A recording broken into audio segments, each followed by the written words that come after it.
పొట్టి శ్రీరాములు గారు ఆమరణ నిరాహారదీక్ష మొదలుపెట్టిన పరిస్థితులకు ఒకసారి గుర్తు తెచ్చుకుంటే ఎవ్వరూ కూడా ఆ రోజు ఆయన సహచరులు గాని ఆయన ఆ రోజు ఉన్నటువంటి రాజకీయ నాయకులు గాని ఎవ్వరూ కూడా ఆయన నిరాహారదీక్ష చేస్తున్నప్పుడు సహకరించాల.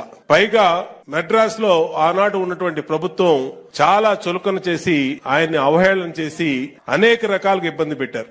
ఆ రోజు ఉన్నటువంటి కాంగ్రెస్ నాయకులు ఆయనకు చెప్పారు, శ్రీరాములు గారు మీరు దీక్ష పెట్టొద్దు, మీ ప్రాణాలు పోవటం తప్ప ఫలితం ఉండదు. ఇవాళ ఉన్న పరిస్థితుల్లో మీ మాట మీ మొర తెలుగు ప్రజల కోరికని ఎవరు గౌరవించే స్థితి లేదని చెప్పి ఆ రోజు చెప్పినా ఆయన ధైర్యవంతుడు పొట్టి శ్రీరాములు గారు. ఖచ్చితంగా తెలుగు వాళ్ళకి గుర్తింపు ఉండాలి, తెలుగు ప్రజలకి తెలుగు రాష్ట్రం ఉండాలి, ఆంధ్ర రాష్ట్రం ఉండాలని చెప్పి మొండిగా ఆయన నిరాహారదీక్ష కూర్చుంటే ఆ పక్కకు కూడా చాలా మంది వెళ్ళా.